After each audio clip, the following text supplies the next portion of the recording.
Welcome to the congregation of Yahweh. We're here on Yahweh's Sabbath day. Greetings to those on the internet. We hope you enjoy the messages that go out. Today's message is entitled The Gift of Choice. And there are some that believe that everything has been programmed and designed exactly the way it's supposed to be, and you don't have a choice. Some call it predestination, and their interpretation of predestination is some were designed to make it and some were designed to be destroyed. And some characters in the Bible used to defend that understanding would be Judas Iscariot. And the scriptures said that he that dips his bread with me has lifted up his heel against me.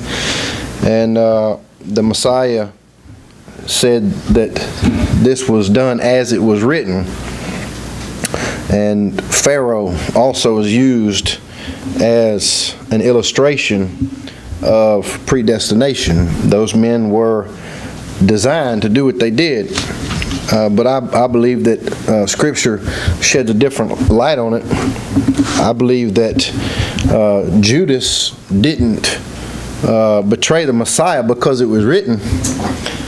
I believe it was written because Yahweh knows the end from the beginning. He foresaw it. He's all-knowing. And he didn't put Pharaoh in place and program him to be a hard-hearted person. He just knows the end from the beginning and used Pharaoh's hardness to manifest his power and to make his name great. And there are a few scriptures that could lead someone to believe in a predestined doctrine, but I believe they all point to him just knowing the end from the beginning. But do we really have a choice? Does a drug dealer or an addict, does he have a choice to pick up the drugs or not? Does an alcoholic have a choice as to whether or not he wants to stay on the bottle?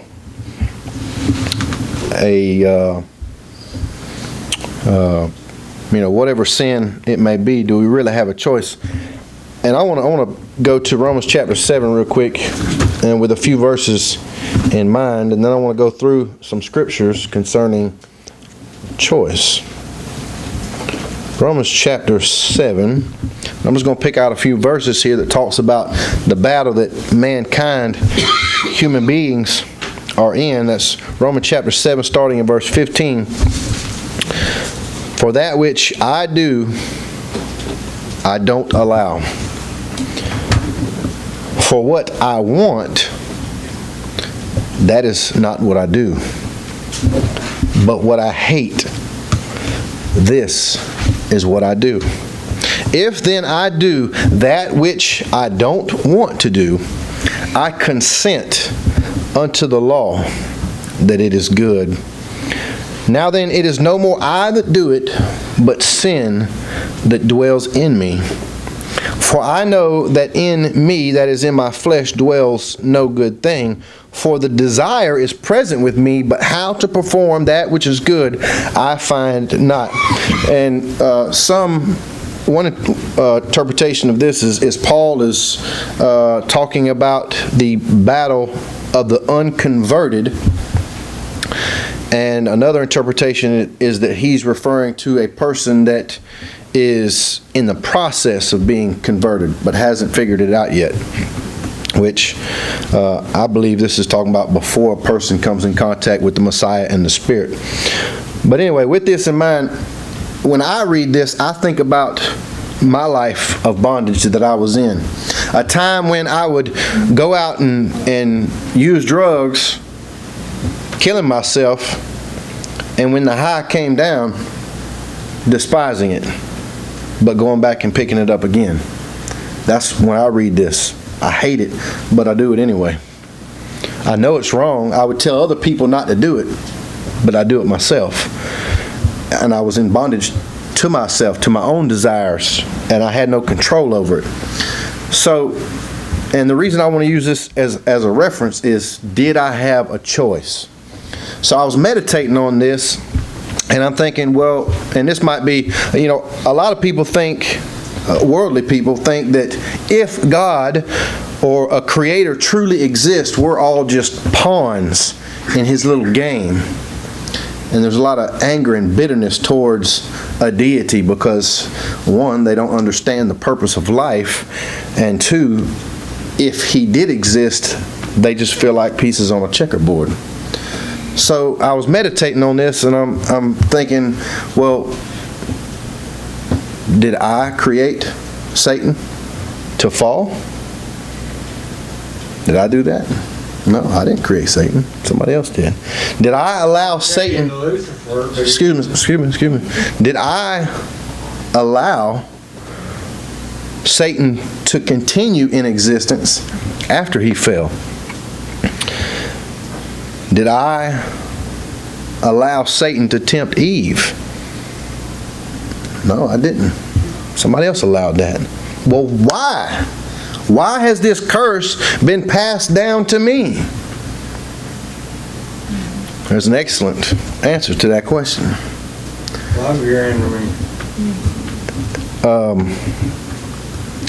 In Titus, it says that, well, let's go to Titus chapter 2.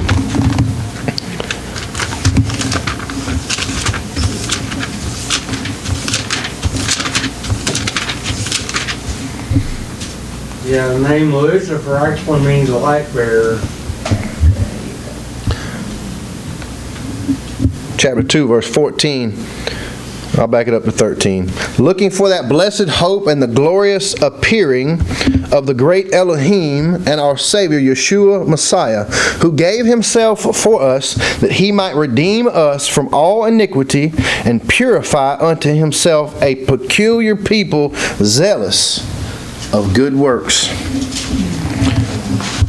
How can a person be zealous of good works unless evil is present? How can a person be zealous to choose the right way unless the wrong way is an option? And if you don't have a choice between right and wrong, then you're just programmed. You're a robot. You're enslaved to what you were programmed to do. So as I was meditating on this, let me read a few things that I wrote down here. Is it really my fault that I was born a sinner with an inclination to live immorally? Am I to blame for the fall of Satan and the tempting of Eve? Did I create Lucifer even in light of knowing the end from the beginning? And you think about that. If he knows the end we know he knows the end from the beginning. He knew Satan was going to fall before he was even created. But guess what? Lucifer had a choice. All the angels that went with him had a choice. And they chose to do the wrong thing. If he would have followed one of the commandments that says don't covet something, he wouldn't want to lift his throne up above somebody else's throne. And this is the answer that I feel like I received. I gave you a choice out of love. In return, I want you to choose right. By choosing right, you choose me. By choosing right, you trust that my ways are just. I want a people who have a desire to do the right thing even when faced with an appealing wrong path. And what's interesting about that is that's exactly what the enemy wants. He wants the wrong way to look pleasurable. He wants that drink to look like it will satisfy your thirst. He wants that drug or whatever hang up that he can get you with. He wants it to look good. But whatever you can get from the wrong way, you can get the right way. You can get that drink that you'll never thirst again from. You can get the peace and joy that no drug, no woman, no sin can ever give you. And it can't be taken away until you step off that path. But let's go back to Genesis, and I want to go through a few scenarios of choice. Genesis chapter 2.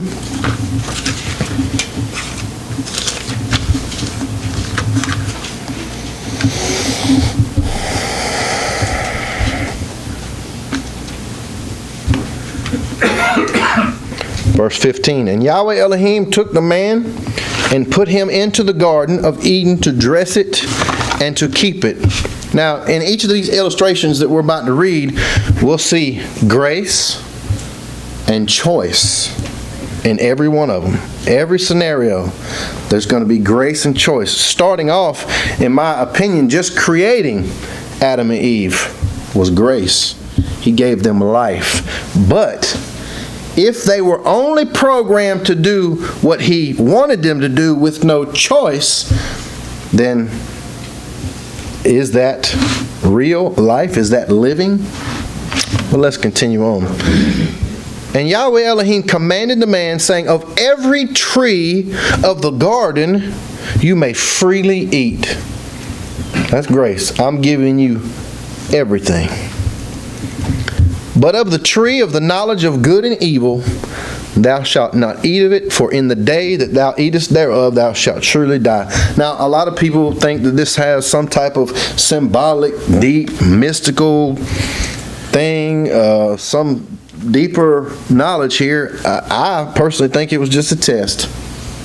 I'm going to give you everything. Just don't touch that one. And when they did eat it, it wasn't some supernatural knowledge that made them smarter. Their conscience was convicted, and they knew the difference between right and wrong. I don't think it was anything supernatural. So they were given a choice. And let's go down to Genesis chapter 6. Over to Genesis chapter 6.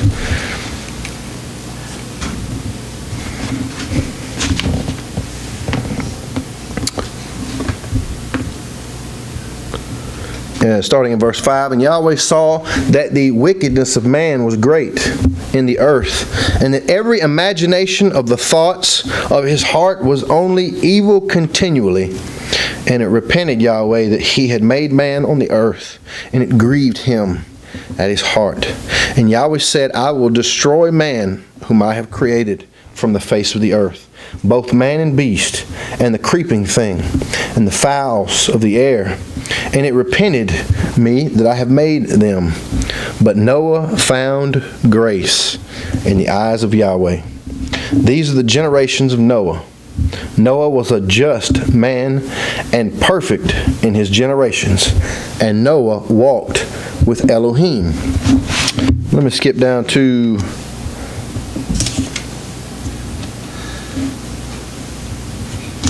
verse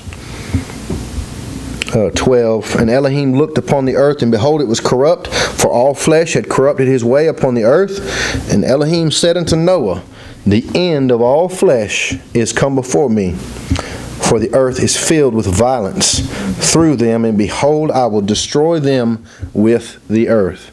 So Noah found grace in his sight. He gave him well, as you continue on, he tells him there's a way of escape. Make yourself an ark. Let me flip over to chapter 7. And Yahweh said unto Noah, come thou and all thy house into the ark, for thee have I seen righteous before me in this generation. Of verse 5. And Noah did according to all Yahweh had commanded him. So he told him that a flood was coming. And he gave him, out of grace, he gave them the choice of how to save himself. In chapter 12, Genesis chapter 12.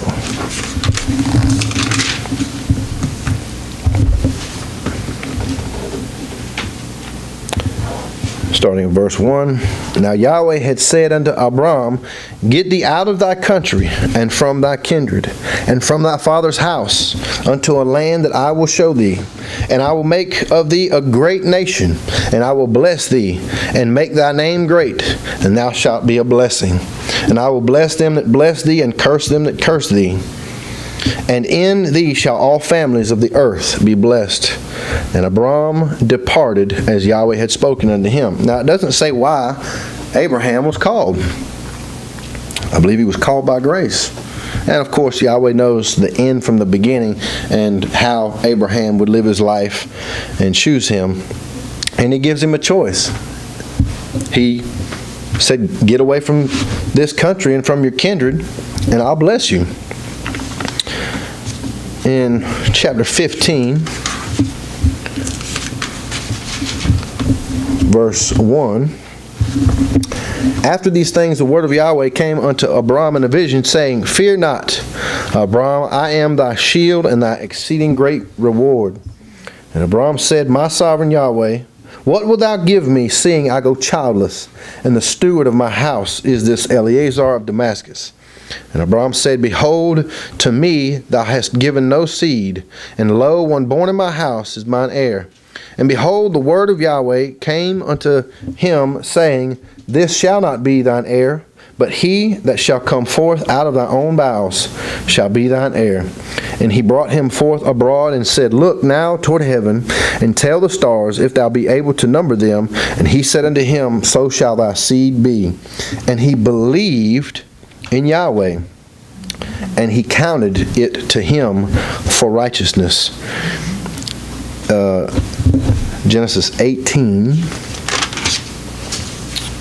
and verse 18.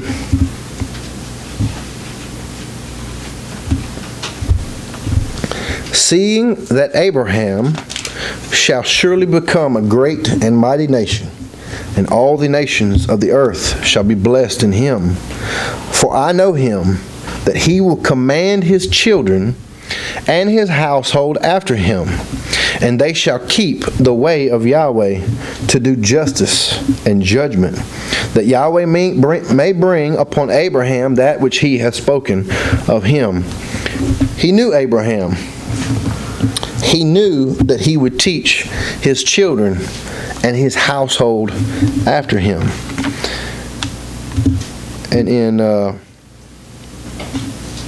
chapter 19, Genesis 19 and verse 12. Now this is, the angels had come to smote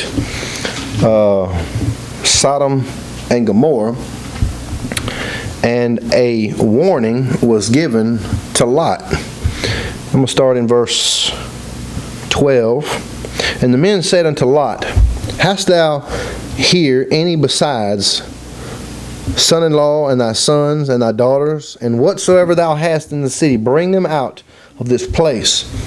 For we will destroy this place, because the cry of them is waxing great before the face of Yahweh, and Yahweh hath sent us to destroy it. And Lot went out and spake unto his sons-in-law, which married his daughters, and said, Up, get you out of this place, for Yahweh will destroy this city. But he seemed as one that mocked unto his sons-in-laws.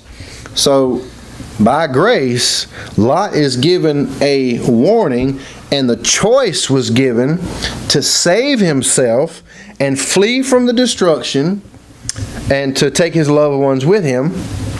And I think they thought he was joking. How many people that carry the truth out into the world seem as one joking to the people in the world? They think that this is all a bunch of fables, and that people that believe and trust in the Bible are brainwashed and believing in fairy tales. And some people go out with a strong conviction to tell the people in the world, the flood is coming. Prepare yourself. And Lot went out verse 15. And when the morning arose, then the angels hastened Lot, saying, Arise, take thy wife and thy 2 daughters, which are here, lest thou be consumed in the iniquity of the city. And now, I believe it's Hebrews that said, righteous Lot vexed his soul being in this city. And while he lingered, the men laid hold upon his hand and upon the hand of his wife and upon the hand of his 2 daughters, Yahweh being merciful unto him.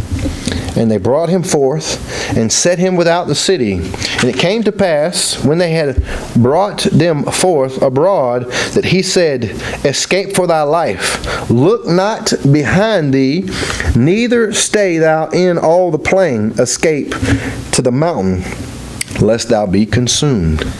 And Lot said unto them, Oh, not so, Yahweh. Behold now, thy servant hath found grace in thy sight, and thou hast magnified thy mercy, which thou hast showed unto me in saving my life. And I cannot escape to the mountain, lest some evil take me and I die. Behold now, this city is near to flee unto it, is a little one. Oh, let me escape thither. Is it not a little one? And my soul shall live. So another example of someone finding grace and a choice of how to escape is given. In Genesis 22,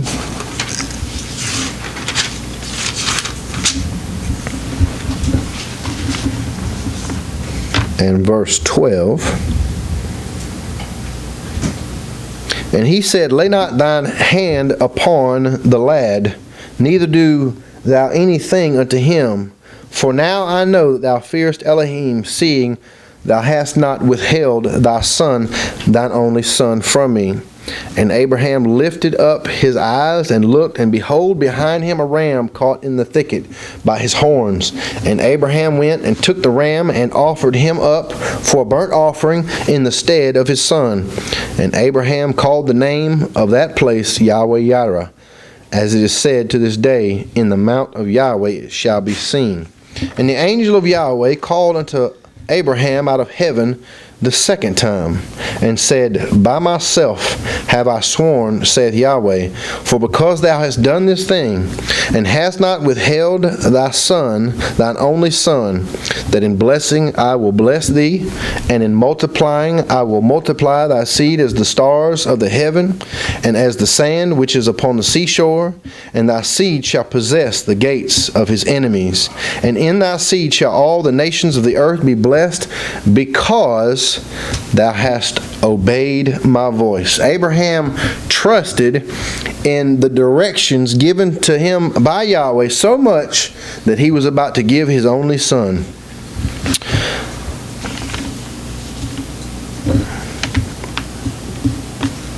And there was a chapter 26, verse 1.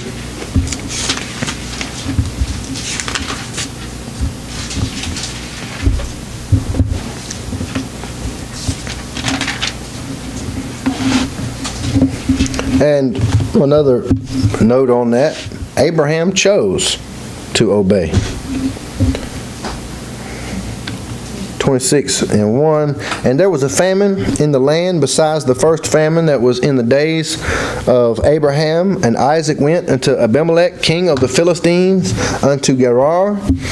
And Yahweh appeared unto him and said, Go not down into Egypt, dwell in the land which I shall tell thee of. Sojourn in this land, and I will be with thee, and will bless thee. For unto thee and unto thy seed I will give all these countries, and I will perform the oath which I swear unto Abraham thy father.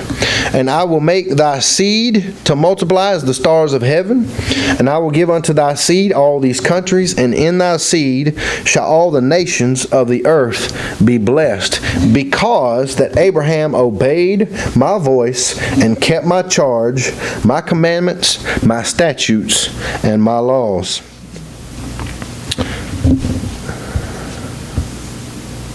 And as we continue on, we'll notice that blessings come from obedience and curses come from disobedience, and it's your choice. And Yahweh makes it plain as to which decision he wants you to make. In 28, Genesis 28, and verse 20,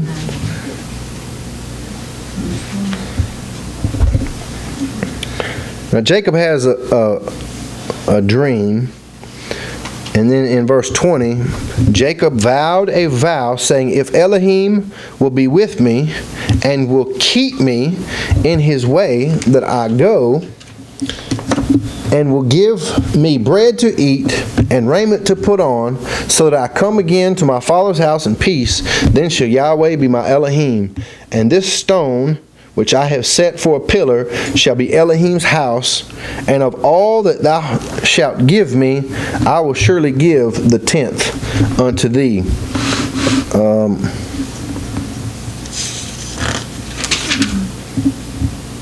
And here he's saying if Yahweh does what he's promised, he will be my Elohim. In Exodus chapter 5,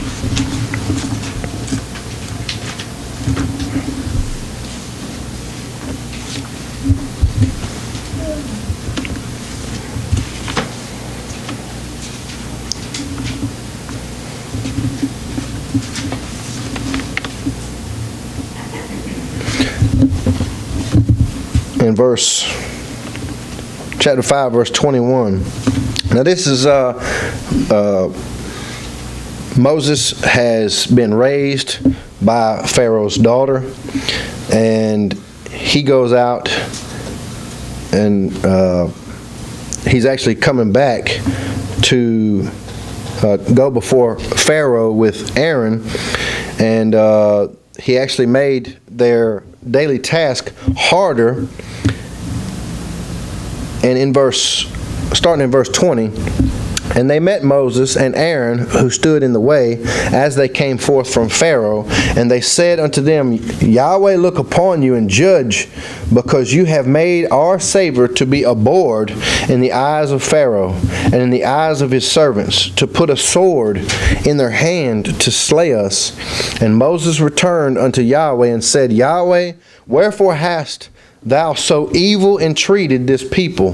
Why hast thou sent me? For since I came to Pharaoh to speak in thy name, he hath done evil to this people, neither hast thou delivered thy people at all.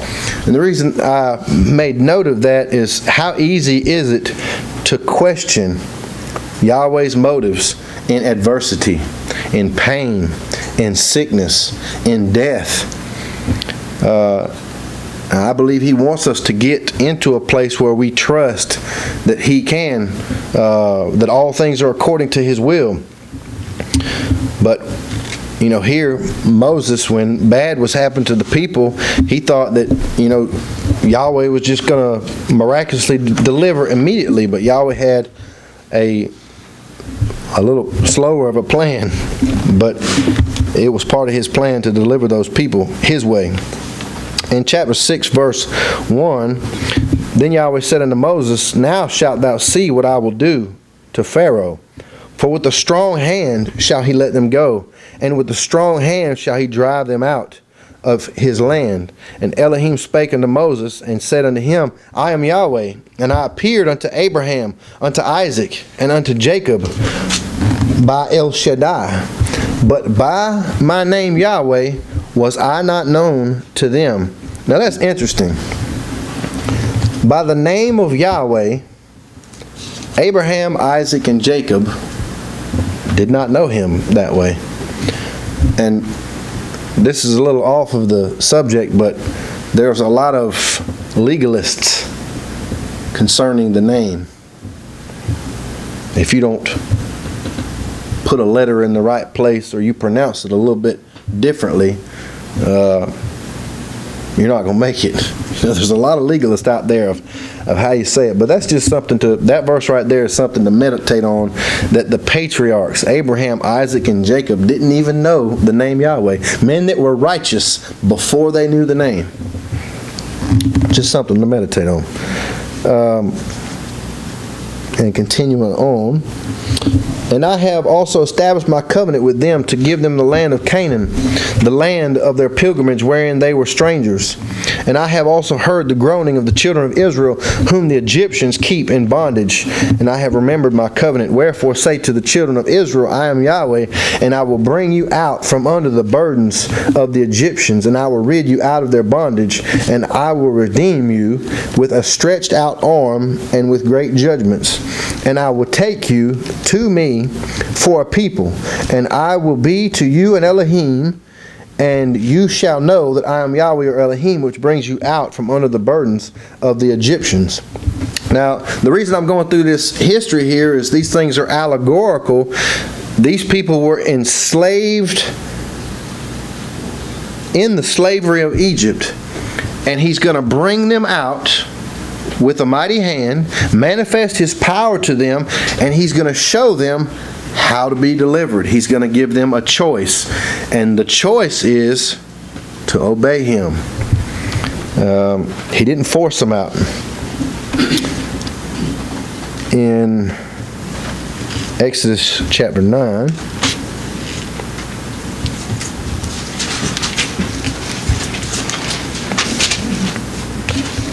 and verse 13. And Yahweh said unto Moses, Rise up early in the morning, and stand before Pharaoh, and say unto him, Thus saith Yahweh, Elohim of the Hebrews, Let my people go, that they may serve me. For I will at this time send all my plagues upon thy heart, and upon thy servants, and upon thy people, that thou mayest know that there is none like me in all the earth. For now I will stretch out my hand, that I might smite thee and thy people with pestilence, and thou shalt be cut off from the earth.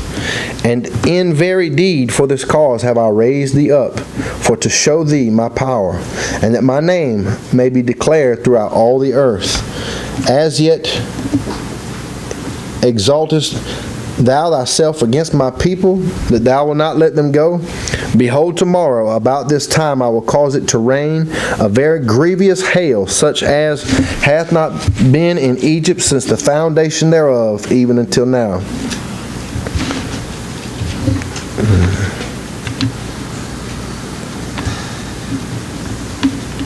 He that, okay. 19. Send therefore now and gather thy cattle and all that thou hast in the field, for upon every man and beast which thou shalt be found in the field, and shall not be brought home, the hail shall come down upon them, and they shall die. He that feared the word of Yahweh among the servants of Pharaoh made his servants and his cattle flee into the houses. And he that regarded not the word of Yahweh left his servants and his cattle in the field. So a warning was given. Some people made the choice to flee from the danger. Some people chose not to flee from the danger. In chapter 12,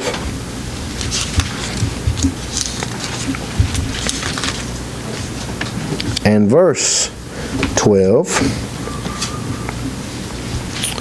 For I will pass through the land of Egypt this night, and will smite all the firstborn in the land of Egypt, both man and beast.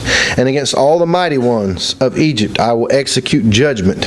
I am Yahweh. And the blood shall be to you for a token upon the houses where you are. And when I see the blood, I will pass over you, and the plague shall not be upon you to destroy you when I smite the land of Egypt.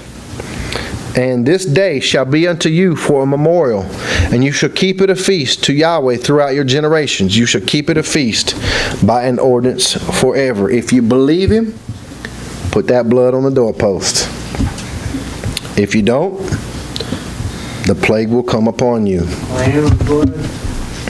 In Exodus chapter 19,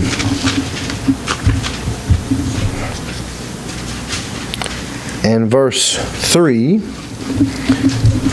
And Moses went up unto Elohim, and Yahweh called unto him out of the mountain, saying, Thus shalt thou say to the house of Jacob, and tell the children of Israel, You have seen what I did unto the Egyptians, and how I bare you on eagle's wings and brought you unto myself. Now therefore, if you will obey my voice indeed, and keep my covenant, then you shall be a peculiar treasure unto me above all people, for all the earth is mine. And you shall be unto me a kingdom of priests and a holy nation. These are the words which thou shalt speak unto the children of Israel. Now that word, of course this is a Hebrew word, but it says a peculiar treasure. And we read that in Titus, that he was trying to cleanse unto himself a peculiar people. But how can you be this peculiar treasure and this kingdom of priests? There's a choice given. Obey me. If you obey me, then you will be a peculiar people, a peculiar treasure, and a kingdom of priests, a holy nation. These are the words which thou shalt speak to the children of Israel. And Moses came and called for the elders of the people, and laid before their faces all these words which Yahweh commanded him. And all the people answered together and said, All that Yahweh hath spoken, we will do. And Moses returned the words of the people to Yahweh. Now, Yahweh didn't tell them everything he expected of them right here. He just said, if you obey me, then this will happen. And they said, okay, we'll do it. But he goes through the 10 Commandments in chapter 20. And after the 10 Commandments, they didn't want to hear it anymore. They wanted Moses to translate the message. And then there's a commentary on the commandments with statutes and ordinances, judgments, in chapters 21, 22, and 23.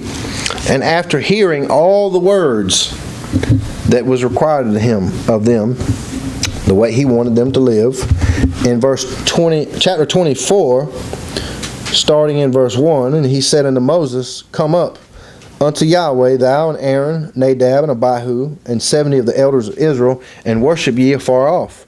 And Moses alone shall come near Yahweh, but they shall not come nigh, neither shall the people go up with them.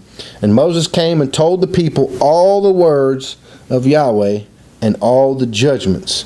And all the people answered with one voice, and said, All the words which Yahweh hath said will we do. And that's repeated twice. And after everything was written down and everybody agreed to it, he put the blood on the book and on the people. In verse 8, and Moses took of the blood and sprinkled it on the people, and said, Behold, the blood of the covenant which Yahweh hath made with you according to all these words.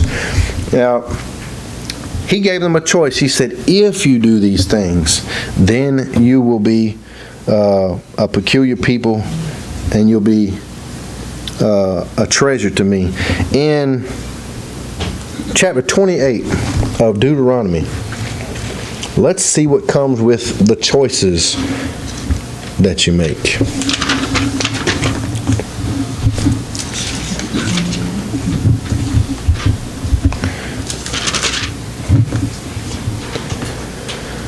And it shall come to pass, if thou shalt hearken diligently unto the voice of Yahweh thy Elohim, to observe and to do all his commandments which I command thee this day, that Yahweh thy Elohim will set thee high above all the nations of the earth. And all these blessings shall come on thee and overtake thee, if thou shalt hearken unto the voice of Yahweh thy Elohim. Blessed shalt thou be in the city, blessed shalt thou be in the field. So anyway, he continues on throughout the next several verses, saying, in every aspect of your life you will be blessed if you obey. And then, after all the blessings that he recounts that will come with obedience, he says, if you disobey, all these curses will come upon you. Now, some of the things Yahweh himself will bring upon us through disobedience, and it's to show us that it's the wrong path. But sometimes we bring curses upon ourselves. For instance, if you covet another man's wife, eventually it could lead to adultery. And in the case of David, that adultery was followed up by murder. And on another side of it, You mess with another man's wife, he might murder you. If you covet something that doesn't belong to you, that could lead to stealing. You might get shot in the process. If you don't honor your mother and father, what's the role of the mother and father? To teach you the right way. So if you don't honor your mother and father, you might go the wrong way. So in choosing Yahweh's way, if we don't do it Yahweh's way, we can bring curses and devastation upon ourselves. He said, if you do these things, all the diseases that the other nations have won't come upon you. These things are for your health and for your good. So, by choosing the right way, by choosing the wrong way, things happen to us that can bring us back into the right way. In Exodus chapter 18, we're closing out here in just a minute, getting to a point.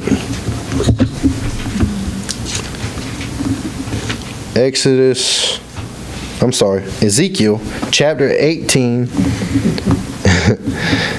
and verse 20. The soul that sins, it shall die. The son shall not bear the iniquity of the father, neither shall the father bear the iniquity of the son. The righteousness of the righteous shall be upon him, and the wickedness of the wicked shall be upon him. But if the wicked will turn from all his sins that he has committed, and keep all my statutes, and do that which is lawful and right, he shall surely live. He shall not die. All his transgressions that he has committed, they shall not be mentioned unto him. In his righteousness that he has done, he shall live.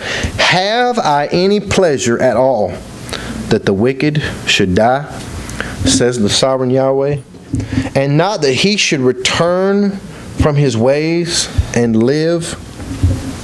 But when the righteous turns away from his righteousness and commits iniquity, and does according to all the abominations that the wicked man does, shall he live? All his righteousness that he has done shall not be mentioned. In his trespass that he has trespassed, and in his sin that he has sinned, in them shall he die. 2 Peter chapter 3.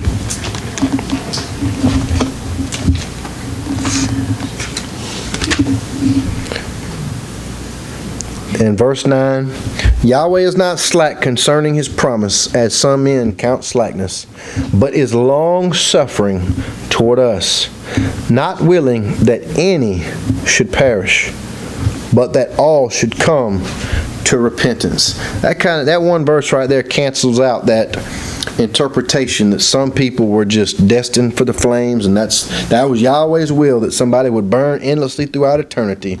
That was his design. Yahweh's not willing that any should perish. He has no pleasure in the death of the wicked, and he wants all to turn. But we'll go to one more verse in 1 Corinthians. So why, and now what I'm about to say here is just a thought. Why did he allow Satan to continue on? Well, and this is just a thought. If he just destroyed him or wiped him out, would everyone else serve him out of fear or out of love?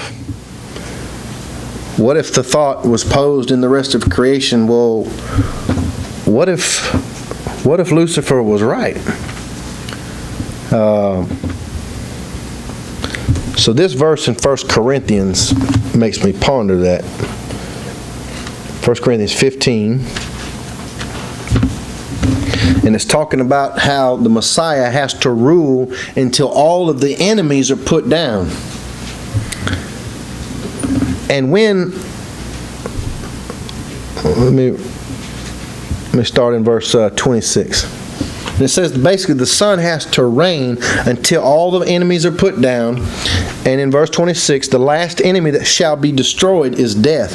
For he hath put all things under his feet, but when he says all things are put under him, it is manifest that he is accepted, which did put all things under his feet. Meaning, when all the enemies are subdued, then Yahweh will be accepted.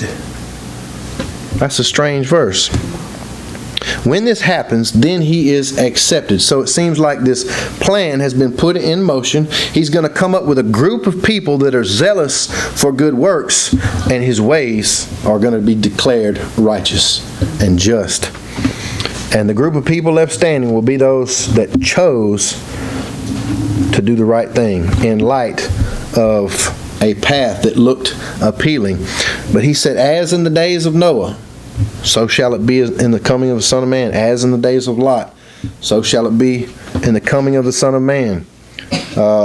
We've been called by grace. We've been given a choice. There is a warning that destruction is coming, and there has been a path provided as a way of escape. Hallelujah.